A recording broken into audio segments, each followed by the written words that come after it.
Hoje eu quero ler um texto na Bíblia Sagrada, e ele está no livro de Hebreus, capítulo 13, está aparecendo aqui para você, o verso 5. Mas eu vou ler apenas a parte C do texto, na verdade, a parte B do texto, que diz assim: de maneira alguma te deixarei, e nunca, jamais te abandonarei. De maneira alguma te deixarei, e nunca e jamais te abandonarei. Na semana passada, para quem teve a oportunidade de assistir o culto, o Senhor colocou no meu coração uma palavra relacionada à questão das impressões que nós temos a respeito da demora de Deus em nos responder. A demora de Deus em atender a nossa oração. E eu me lembro que eu disse para os irmãos que, na verdade, e muito verdade mesmo, Deus ele não se atrasa, Deus ele não se demora. Esta questão de demora de Deus, da demora de Deus, é uma questão muito pessoal, é uma questão de algo que acontece no nosso coração, algo que acontece na nossa vida, algo que acontece dentro de nós. Na verdade, Deus ele não se demora nunca, Ele atende na hora certa, Ele chega no momento correto. Deus ele está fora do tempo, Deus ele não tem essa questão humana, de enxergar o tempo de 24 horas, semanas, meses e anos. Mas eu também disse para os irmãos que, para nós, o ensinamento que Deus tem para nós a respeito dessa questão, dessa demora, que é uma coisa nossa, não é de Deus. Em primeiro lugar, Deus ele quer ensinar para a gente que Ele tem liberdade para agir. Deus é um Deus livre, Deus não é um Deus condicionado, Deus ele não fica amarrado àquilo que eu acho que tem que acontecer. Deus ele age no momento certo, na hora certa, e tudo o que Deus fizer, pela fé que nós temos nele, está bem feito. Eu também disse para os irmãos que essa demora, ela tem o poder e a capacidade de produzir dentro da gente esperança.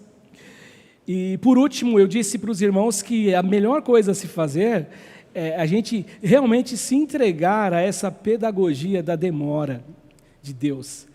E hoje, o meu coração ele se inclinou para falar sobre dúvida, incerteza, ou dúvidas e incertezas.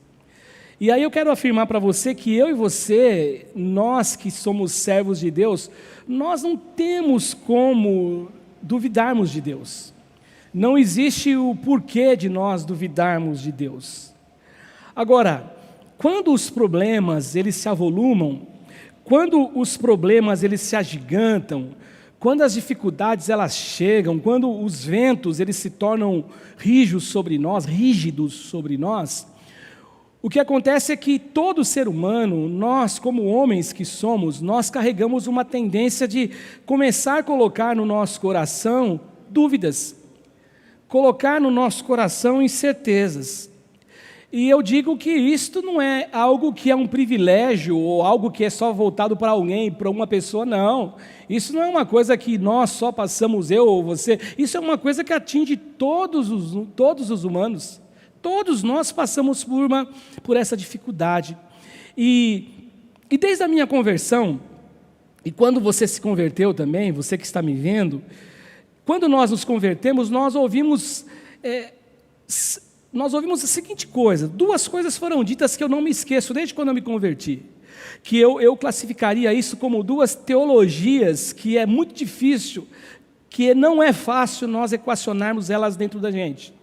São duas correntes, são dois pensamentos, um diferente do outro, um oposto ao outro. E o primeiro pensamento, a primeira corrente, é aquela corrente ou aquele pensamento que diz assim que o nosso Deus é o Deus Todo-Poderoso, que o nosso Deus é o Deus absoluto, que o nosso Deus é um Deus que não existe nenhum Deus que possa rivalizar com Ele, e que esse Deus, que não existe Deus com letra minúscula que possa rivalizar com o nosso Deus, esse Deus é o Deus que nos guarda, é o Deus que nos abençoa, é o Deus que nos protege de todos os males, de todos os males, de todos os males. Nos guarda de todos os males, de todas as dificuldades.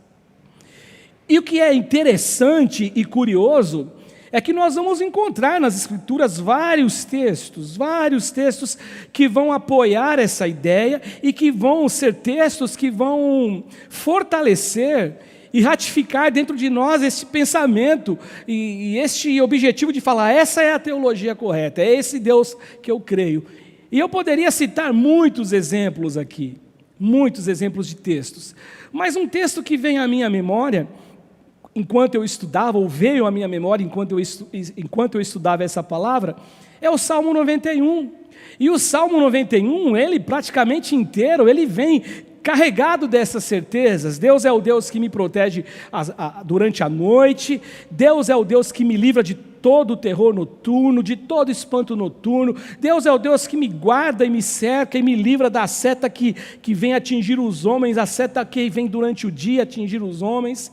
E o verso 7, por exemplo, do Salmo 91, ele fala isso, é um texto que eu já vi muitas pessoas citarem, eu já citei esse texto, que ele diz assim, caiam 1000 ao teu lado e 10.000 à tua direita e tu não serás atingido. Esta é uma teologia, este é um pensamento, é uma linha de raciocínio.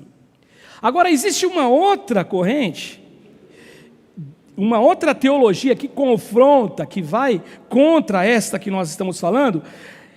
Ela diz o seguinte, como a primeira ela também diz que o nosso Deus é um Deus poderoso, ela não nega isto, que o nosso Deus é soberano, ela também não nega isto, que o nosso Deus não existe nenhum Deus no universo, alguém que possa ter um conceito de Deus no universo, dentro dele, alguma pessoa que vive em qualquer canto do universo, pode ser anjo, pode ser o que for, anjo caído, pode ser um ser humano que vive nesse planeta Terra, não existe nenhum Deus que rivalize com o nosso Deus. Ela concorda com a primeira. Só que essa teologia e esse tipo de pensamento, essa linha de raciocínio, melhor dizendo, ele diz o seguinte, que Deus é o Deus todo-poderoso de fato, mas Deus não é o Deus que nos isenta das dores e das dificuldades da vida. E é justamente em situações desse tipo, em que os problemas eles se avolumam e as demandas problemáticas elas aumentam, é justamente neste momento assim que existe essa tendência que eu estava falando no início, da gente começar a colocar no coração dúvidas, incertezas. Agora, o que eu estava pensando sobre dúvida, o que eu estou falando aqui, não é uma dúvida em relação àquilo que Deus pode fazer. E aí eu fiquei lembrando, não é aquela dúvida quando nós éramos garotos, quando você era garoto, quando você era jovem, menino, menina, onde existe alguém que chega para você e fala assim, você duvida que eu vou fazer isso? Duvida que eu pulo aqui de cima e vou sair andando, vou pular daqui de bicicleta, desse lugar alto e vou sair pedalando, alguma coisa nesse sentido. E aí você, como alguém que olha para aquilo, pelo menos aos seus olhos, como algo impossível, você chega e duvida dessa pessoa. E é uma dúvida com incredulidade e uma dúvida provocativa. Eu duvido. Eu não estou falando dessa dúvida com aqueles ou para aqueles que um dia tiveram um encontro com a verdade, que foram tocados por Jesus. Não existe essa dúvida provocativa, não. Você não chega para Deus e fala assim, o Senhor não, duvido o Senhor fazer, o Senhor não vai conseguir fazer. Não, não é isso. Mas as dúvidas e as incertezas, elas acontecem dentro da gente. A dúvida não é em Deus, a dúvida não é que a gente tem dúvida a respeito do Deus a quem nós servimos, não, a dúvida ela está dentro de nós, a dúvida, será que isso pode acontecer? Será que isso vai acontecer? Será que eu estou próximo de Deus? Será que eu não estou distante de Deus? Então a dúvida é se Deus vai nos atender, mas não porque Ele não tem capacidade em nos atender. É mais ou menos aquilo que aconteceu com aquele homem que tinha o filho que caía no fogo, na água. Quando Jesus fala assim, você crê? Ele falou, eu creio, mas me ajude na minha incredulidade. Ou seja, então a dúvida não é esta de você achar que o Deus que você serve, o Deus a quem você dirige a oração, é um Deus que se tornou impotente, ou que existem algumas demandas da existência humana, algum problema que Deus não consiga resolver. Não, não é isso. O Deus que nós servimos, o Deus que nós oramos, o Deus que você fala com Ele em oração durante o dia, no seu trajeto da sua casa para o trabalho, ou vice-versa, ou nas madrugadas, ou na hora que você tem o seu encontro com Deus, esse Deus que você trata, esse Deus que você conversa é o Deus de Israel, é o Deus poderoso, é o Deus criador dos céus e da terra. Então a dúvida não é a dúvida em relação àquilo que Deus faz, aquilo que Deus é, não, mas a dúvida e a incerteza, elas vão tomando conta do nosso coração diante das demandas da vida, diante dos problemas da vida. Isso vai nos angustiando. E neste caminhar de angústia, a gente vai sendo tomado por sensações, e a nossa alma ela vai viajando em pensamentos, em coisas que vão acontecendo, em movimentos e sensações, e aí a gente começa a dizer, por exemplo, como o salmista, que é esse texto que está aparecendo diante de você. Ele chega diante de Deus e diz o seguinte, por que te conservas longe, te escondes na hora de tribulação? Aí você pode dizer, pô, pastor, mas você não falou que não é uma dúvida em relação a Deus? É verdade, não é. E o salmista aqui não está duvidando do poder de Deus, ele só está com a sensação de que Deus se escondeu dele, que Deus se ausentou dele. E quando eu leio esse texto aqui, sempre que eu leio esse Salmo 10, versículo 1, eu fico pensando assim, que quando o salmista fala, por que Senhor te conserva longe e te escondes nas horas da tribulação, eu vejo por outro lado o salmista querendo fazer a afirmação, na hora que está tudo bem, Deus está comigo, na hora que mais preciso, Deus não está comigo. Lembra daquele poema, Pegadas na Areia? Você já ouviu na voz de cantores sertanejos, outras pessoas já declamaram esse poema, e aí chega um momento lá quando a pessoa fala, pô Jesus, na hora que eu mais precisei de você, só tinha um par de pegadas na areia, e eu estava sozinho. Ele falou, não, você não estava sozinho, foi nesse momento que eu te peguei e te carreguei no colo. E o salmista então está dizendo isso, por que tu te conservas longe quando existe tribulação, e o Senhor se esconde, brincando, esconde comigo. E eu fico sofrendo. Outro salmo que é conhecidíssimo, que eu me lembro sempre dele, é o Salmo 42, quando o salmista no seu verso 5, ele fazendo uma oração para si mesmo, ele orando, ele olhando, ele se examinando, ele fala assim para ele, por que está abatida a minha alma? E por que te perturbas dentro de mim? E aí ele olha para ele e diz assim, espere em Deus, alma, pois ainda o louvarei, Ele é o meu auxílio e o Deus meu. Mas aí no versículo seguinte ele fala assim, sinto abatida a minha alma. São sensações. E aí no versículo 6 ele fala, eu lembro-me de ti nas terras de Jordão, e no Monte Hermão, no outeiro de Mizar. E aí ele vai fazendo toda uma descrição para no final, no verso 11, ele chegar à mesma conclusão. O Salmo 74, versículo 1, por exemplo, é um outro exemplo que eu cito, quando o salmista fala, por que nos rejeita, ó Deus, para sempre? E no versículo de número 1 ainda ele fala, por que se acende a tua ira contra as ovelhas do teu pasto? Portanto, gente, a dúvida aqui não é da capacidade de Deus agir. A dúvida aqui não é a capacidade de Deus ele realizar, ele fazer alguma coisa. Mas a dúvida aqui é se Deus nos atenderá, ou se Ele poderá nos ajudar, não pelo poder que faltou, não, mas se ele vai se interessar pela minha causa. E aí eu fico pensando assim, que por mais conhecimento que a gente tenha, por mais conhecimento que nós tenhamos de textos, como o Salmo 91, e outros textos que nos revelam e nos trazem promessas que Deus ele vai nos guardar, nessa hora o que nós sentimos, o que insiste em dominar a nossa alma, em primeiro lugar é medo, em segundo lugar são incertezas. É isso que nós temos tendência em sentir quando o momento acontece dessa maneira. Mas a questão aqui, meus irmãos, é que eu e você precisamos responder uma pergunta, então, diante disso que eu apresentei até agora. diante disso que eu falei para você até agora. E a pergunta a ser respondida é assim: diante desses dilemas, diante desses fatores que complicam a nossa vida, diante dessas demandas, como é que eu faço para não duvidar de Deus? Se Deus vai me atender ou não vai me atender? Em primeiro lugar, isso só pode ser uma realidade dentro de você e dentro de mim, em nós, por meio da fé. É por meio da fé.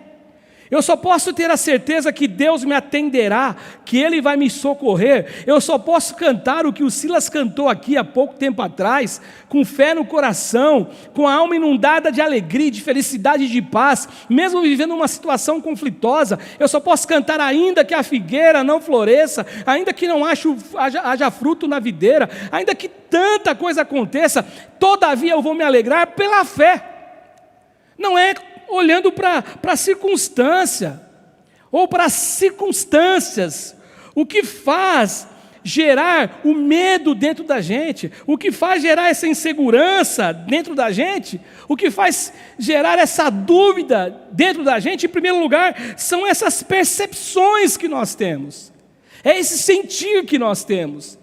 Eu sinto isso, eu sinto aquilo, são as coisas que nós sentimos. Hoje eu sinto que eu estou bem, amanhã eu já não sinto que eu estou tão bem assim. Em segundo lugar, além dos sentimentos, o que nos causam esse temor, as coisas que nos atrapalham nessa relação de fé com Deus, é quando eu olho para a vida, eu olho para a dimensão humana, e eu só consigo enxergar a vida e dimensão humana com os olhos naturais mesmo, só por causa disso.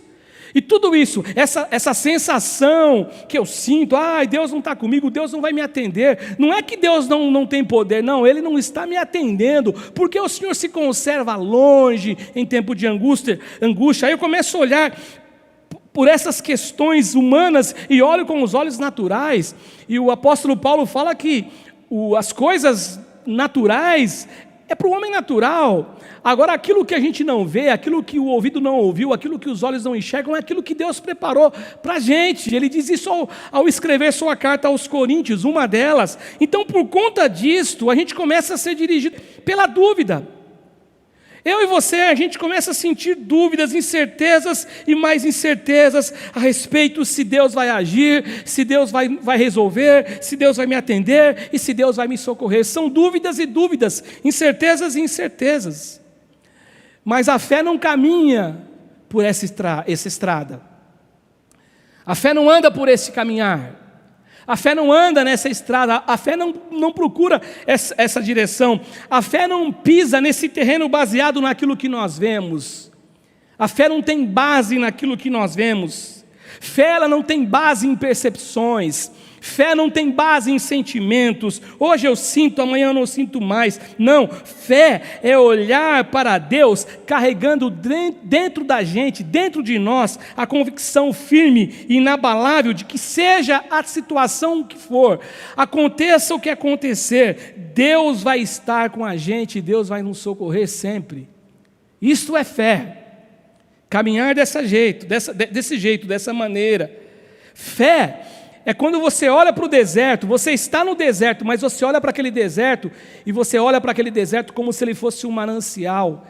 É isso que o salmista vai dizer no Salmo 84, no seu verso 5 e no seu verso 6. O salmista diz assim: bem-aventurado o homem cuja força está em ti, e cujo coração se encontram os caminhos aplanados, o qual passando pelo vale árido, ele faz dele um manancial de bênçãos, o cobre a primeira chuva. Ou seja, esse homem, essa mulher que confia em Deus, mesmo na aridez da vida, no deserto da vida, ele faz o deserto um lugar de manancial, de força. O texto do profeta Isaías também diz assim: abrirei rios nos altos desnudos e fontes no meio dos vales, e tornarei o deserto em açudes de águas. Olha o que Deus está dizendo para a nação de Israel: e a terra seca será uma terra que será de fato um manancial. Eu só consigo passar por todas essas demandas de problemas, essas situações conflitosas, quando eu olho para Deus, eu olho para a vida e vivo a vida pela fé. E fé é olhar com esperança, como diz Abraão, que Paulo falando de Abraão, que eu citei a semana passada, que ele lutou contra, ele creu contra a esperança. Então fé é olhar para a esperança, que muitos olhando para nós e dizem assim, ou para você, que morreu, está sepultada, mas você olhar para isso como algo que Deus pode tornar, trazer à vida, ressuscitar sonhos, ressuscitar uma esperança, e é isso que é dito no livro de Ezequiel, aquela passagem, a grande passagem do livro de Ezequiel, que fala sobre a visão dos ossos secos, no verso 12 e 13 desse capítulo 37, ele diz assim: então me disse, filho do homem, esses ossos, Deus falando com o profeta Ezequiel, são toda a casa de Israel, e eis que eles dizem para eles mesmos, os nossos ossos se secaram, e pereceu nossa esperança, estamos de todo exterminados, portanto profetiza e dize-lhes, assim diz o Senhor Deus, eis que abrirei a vossa sepultura, e vos farei sair dela, ó povo meu, louvado seja o nome de Jesus. Deus é isso que é viver pela fé. Isso é muito forte, eu não sei se você para pensar a respeito disso. Eu vou abrir a sepultura de vocês, ou seja, algo que morreu, algo que está enterrado, algo que está totalmente desesperançado, não existe mais possibilidade, mas pela fé, eu olho para isso, e fé na palavra, as pessoas ao nosso redor estão dizendo, não, morreu, não tem mais esperança, o sonho acabou, não existe mais possibilidade disso tornar ser uma verdade para você, mas a palavra de Deus diz assim, assim diz o Senhor, eu vou abrir a sepultura de vocês. Os que são da fé, aqueles que se revestem de fé e servem a Deus por meio da fé, mesmo diante de tantos problemas na vida, de tantos dilemas, eles vão descobrir que mesmo assim, não é possível duvidar daquilo que Deus pode fazer em nossas vidas. Uma outra coisa também, para a gente responder essa questão de como vivenciarmos problemas desse tipo, de como vivenciarmos problemas que realmente nos machucam, e como a gente pode passar por tudo isso sem duvidar de Deus, é que isso só se torna uma realidade quando eu e você aprendemos a conciliar o amor e o cuidado de Deus para com a gente, mesmo vivendo em meio a essas crises e essas lutas. Ou seja, isso só pode ser uma verdade para você e para mim, quando nós conseguimos o conciliar disto. A luta existe, mas o amor de Deus é sobre mim. E eu estou me referindo aqui, eu refiro-me aqui àquelas duas teologias que eu disse no início para vocês. A primeira dizendo que Deus é Deus Todo-Poderoso, que Deus nos guarda e que Deus nos livra de todo mal e que nenhum mal vai nos atingir, nenhum mal vai chegar à sua tenda, é o Salmo 91 que fala isso. E aí você começa a passar por dificuldades e você fala, mas por que eu estou vivenciando isso? Porque você não entendeu o Salmo 91. Por isso que você fica, mas por quê? Lá no Salmo 91 fala que nenhum mal chegará à tua tenda. É verdade, mas o salmista não está falando de coisas exteriores. O salmista está falando da nossa alma, aquilo que eu tenho no coração como verdade, aquilo que eu carrego na minha alma como realidade. Eu recebi o Senhor Jesus como Senhor no meu coração, e a palavra de Deus diz assim que nada pode nos acontecer, que Deus nos guarda, mas não são coisas exteriores. Deus guarda a nossa alma, Deus guarda o que somos, Deus guarda a nossa essência, Deus guarda aquilo que nós carregamos dentro de nós, aquilo que está escondidinho aqui como um tesouro precioso que Deus nos deu. E a segunda teologia é este conciliar, diz assim que mesmo sendo esse Deus poderoso, Ele não nos isenta dos males da vida. Até porque senão, irmãos, fica uma confusão enorme na nossa vida. Eu pego o Salmo 91 e diz assim, nenhum mal chegará à tua tenda, nenhuma aflição vai te alcançar, nada pode te tocar. Aí eu leio o Novo Testamento, me deparo com Jesus dizendo assim, no mundo vocês terão aflições, tem de bom ânimo. Ou seja, então na verdade nós que não interpretamos a Bíblia corretamente. Agora quando eu falo a respeito de como eu posso responder para a vida e para Deus e para mim mesmo, essa questão de enfrentar dificuldades, mas ao mesmo tempo crer que Deus está comigo, que Ele é o meu protetor, e conciliar essas duas situações de passar dificuldades, mas mesmo assim passando dificuldades, conseguir observar o cuidado de Deus. E aí eu reconheço que não é fácil, eu disse para vocês, Não é fácil conciliar essas coisas dentro da gente. Eu reconheço que não é fácil, mas eu creio que insistindo, eu e você, a gente insistindo nesse caminhar, que dia a dia nós vamos nos aproximando de Deus, e nós vamos deixando de ser meninos, e vamos aproximando do caminho de maturidade. Eu insisto em dizer para você que nós vamos matando dentro de nós essa contradição, e nós vamos nos aproximando de Deus, e esse aprendizado acontece exatamente nessa dinâmica. Eu vou me aproximando de Deus, caminhando com Deus, eu com certeza, eu vou sendo tomado por essa certeza de que Deus está comigo, de que Deus anda comigo, que a situação do lado de fora, as exterioridades da vida, elas não são suficientes para fazer morrer dentro de mim a fé que eu tenho em Jesus e a certeza que Deus cuida de mim.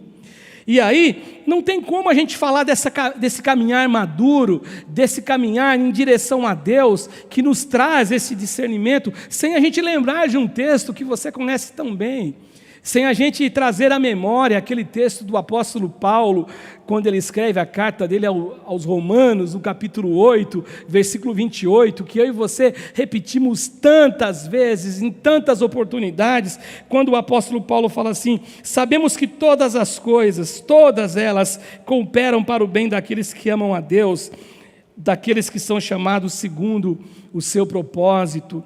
E crendo nisso de verdade, a minha alma vai atingindo a maturidade de caminhar com Cristo, e nós vamos sendo alimentados pelas verdades do Evangelho, da Palavra de Deus, das revelações de Deus, e aí a gente começa a entender e a desejar viver, e a viver como os homens do passado deixaram registrados para nós promessas de Deus, e a gente começa a viver, por exemplo, como Paulo, lá em Filipenses, no capítulo 4, no verso 11 ao verso 13, e o verso 13 é um texto que você conhece tão bem, mas o verso 11 diz assim: digo isto não por causa da pobreza, porque aprendi a viver contente com toda e qualquer situação, tanto sei estar humilhado, como também ser honrado, e de tudo em todas as circunstâncias já tenho experiência, tanto de fartura como de fome, assim de abundância como de escassez. E aí o apóstolo Paulo fala assim: eu posso todas as coisas naquele que me fortalece. Eu não tenho dúvida, meu irmão e minha irmã, que aquele que aprendeu, e aprendeu somente e tão somente e absolutamente pela graça de Deus, conciliar o cuidado de Deus frente a todas as demandas problemáticas, todas as demandas, todas aquelas dificuldades que nós enfrentamos, essa pessoa, este homem, essa mulher, jamais ele vai duvidar do amor e jamais vai duvidar do cuidado de Deus. Essa é uma verdade que tem que carregar o nosso coração.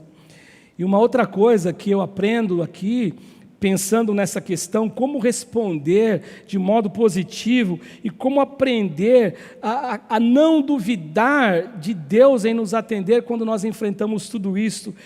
Eu digo a você que isso só se torna realidade quando você acredita de todo o teu coração, quando eu acredito de todo o meu coração no amor de Deus, o amor que Deus tem por cada um de nós.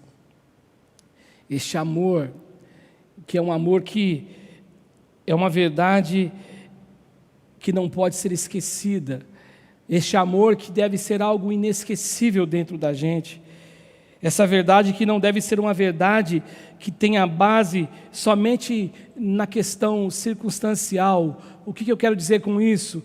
Quando tudo vai bem, eu digo para todo mundo que Deus me ama, mas se a vida se tornou uma vida com uma cara assombrosa para a gente, com uma cara como se eu estivesse assistindo um filme de terror, aí Deus não é mais o meu Deus. Se a vida se tornou cínica em relação a algumas coisas que nós vivemos, então não é mais a verdade essa questão. Eu não posso mais acreditar que Deus está comigo. Não é assim que funciona. Sabe por quê, gente? Porque Deus é amor.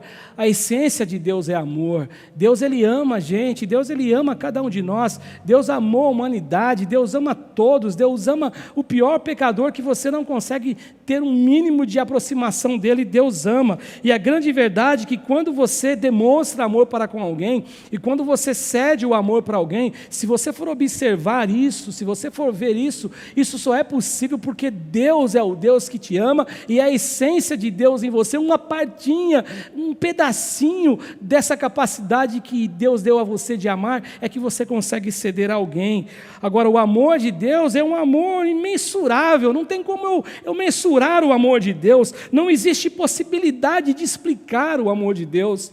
Eu gosto de uma coisa que eu ouvi um dia: se tem explicação alguma coisa, não foi Deus quem fez. Deus ele faz coisas inexplicáveis. Aquilo que dá para a gente fazer, que tem explicação, é o dom que Deus me deu para agir, é o dom que Deus te deu para agir, é a sabedoria que Deus deu, a inteligência que Deus deu. Agora, quando existe algo sobrenatural, e este amor é sobrenatural, ele não tem de fato explicação.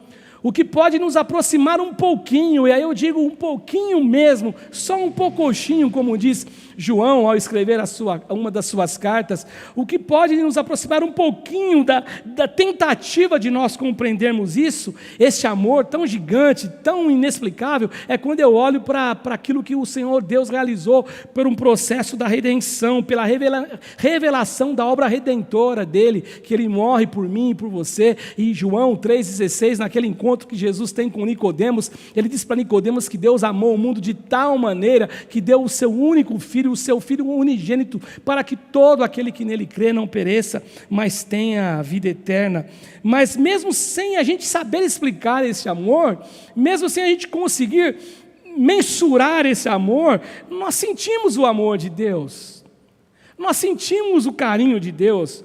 Nós vemos o amor de Deus nas pequenas coisas, e eu gosto tanto quando alguém chega para mim e conta um testemunho, que talvez para você, talvez para mim, seja algo tão simples, mas ele fala, e o olhinho dele brilha com lágrimas, dizendo: foi Deus quem fez isso para mim. Ou seja, nós vemos Deus cuidando da gente nas pequenas coisas, nas situações pequenas, e pensando nisto, não tem como a gente não lembrar novamente do que Paulo disse.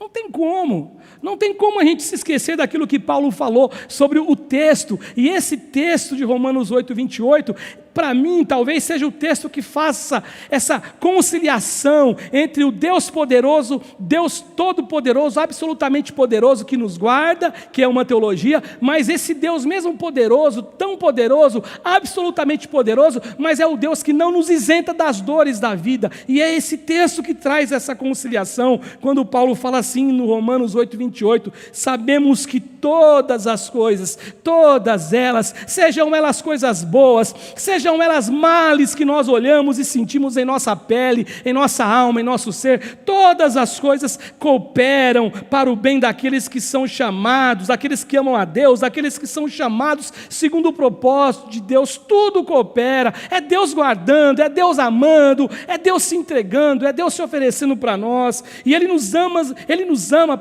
em qualquer circunstância mesmo, Ele nos ama em qualquer momento mesmo, e Deus nos ama acima dos dilemas da vida, acima dos problemas da vida. Deus nos ama acima de todas as circunstâncias, mesmo quando elas parecem anunciar a ausência desse amor, mesmo quando eu olho e digo assim: poxa, eu não estou enxergando esse amor, eu enxergo simplesmente uma ausência desse amor, mas é neste vácuo que você não enxerga. Eu quero dizer para você, em nome de Jesus, que Ele continua amando você e jamais deixará de te amar. E este amor que Paulo fala nesse texto que está aparecendo para você, ele é ratificado no versículo seguinte. Paulo, ele ratifica, nós citamos pouco o versículo seguinte, nós citamos sempre o 28, mas olha o que diz o 29, porquanto aos que de antemão conheceu, também predestinou para serem conforme a imagem de seu Filho, a fim de que ele seja o primogênito entre os irmãos. Que maravilha! Ou seja, é amor de um pai, é amor de um pai que ama os seus filhos com toda a verdade, com toda a força de um Deus que é um Deus absoluto, Deus único. Se você é pai, você ama o teu filho, e o Senhor Jesus um dia disse assim, que nós somos pais que não somos os melhores pais. Vocês sendo maus, vocês sabem dar boas coisas aos vossos filhos, quanto mais Deus que está no céu, se você pedir o Espírito Santo, Ele vai dar a você. E toda vez que eu olho para esse texto de Lucas, e também tem a sua correspondência em Mateus, Jesus dizendo, vocês são maus e sabem dar boas coisas aos filhos de vocês, eu fico imaginando, meu coração se enche de alegria, de saber o quanto Deus me ama, porque eu amo tanto os meus filhos, eu amo tanto os meus netos, mas Deus diz que eu sou mau, e eu amo tanto, mas o amor de Deus, a capacidade dele amar é muito maior do que a nossa capacidade. E louvado seja Deus por esse amor que nem eu e nem você merecemos. Portanto, gente, como não duvidar de Deus? A semana passada eu falei da demora de Deus. Como não duvidar de Deus? Pela fé. Saber disso pela fé eu sei que Deus está comigo. Saber disso por meio da conciliação do que Paulo nos ensina aqui. Eu tenho que conciliar, eu tenho que aprender a conciliar essas duas teologias. Deus ama absolutamente, Deus me guarda de todos os males. Não, a outra diz não, Deus me ama absolutamente, mas Ele não me guarda de todas as dores da vida, mas Ele é Deus na minha vida. Isso não significa a ausência do amor dEle. E por último é o amor mesmo. Eu tenho que confiar no amor de Deus. E eu termino a minha fala nesse dia. Eu concluo a minha fala nesse dia, dizendo que, realmente, gente, é apenas num caminhar de maturidade, é apenas com a maturidade do dia a dia com Deus que eu e você podemos descansar nessa certeza que Deus está conosco sempre. Eu não marquei para a Camilinha, mas é um texto que você conhece. Eu gosto de lembrar daquele texto de Jesus em Mateus 28, 18, que ele fala, isso que estou convosco, estarei convosco todos os dias até a consumação dos séculos. Então, quando eu vou caminhando com Cristo, no meu dia a dia, por um viver de oração, por um viver dedicado a Deus, por um viver procurando a Deus, procurando ter um encontro com Deus, essa maturidade vai chegando e eu passo a ter a certeza que Deus está comigo o tempo todo. E sendo assim, eu e você, a gente começa a compreender e passar para um outro estágio, de nunca, jamais duvidarmos do cuidado de Deus, porque vivemos, ou pelo menos deveríamos viver e andar pela fé. Eu e você, nós deveríamos existir e viver pela fé. Olha o que Paulo diz quando ele escreve a sua carta em 2 Coríntios. Paulo fala assim, no capítulo 5, verso 7. Visto que andamos por fé e não pelo que vemos. E é nesse caminhar que Paulo fala aqui nesse texto de maturidade, que a gente só consegue, como eu estava dizendo agora, por meio de encontros com Deus, é que eu começo a acreditar também nas verdades da Bíblia, disso que Paulo afirma, e uma verdade que o profeta Jeremias colocou para nós como uma promessa em Lamentações de Jeremias. E é o último texto, e eu paro por aqui hoje, quando o escritor de Lamentações, o profeta Jeremias, ele fala assim. Primeiro o Salmo, eu acabei pulando o Salmo, o salmista ele fala assim no Salmo 86, verso 7 e verso 8, que é uma promessa também que Deus nos revela.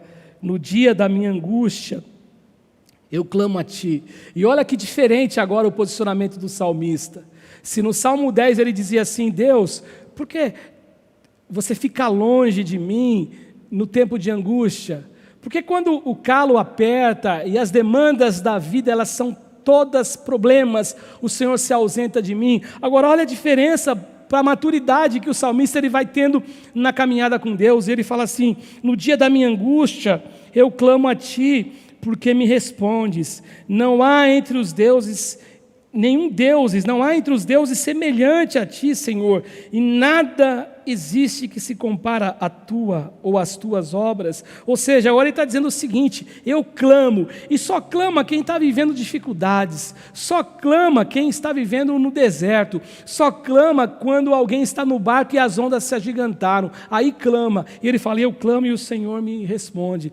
E o último texto é o texto de Lamentações, quando o escritor Jeremias fala assim, Lamentações 3, depois de falar sobre a misericórdia do Senhor no início do capítulo, ele vai falar agora no verso 24, Aliás, no início do capítulo não, alguns versos atrás, mas no versículo 24 ele vai dizer assim: a minha porção é o Senhor, diz a minha alma.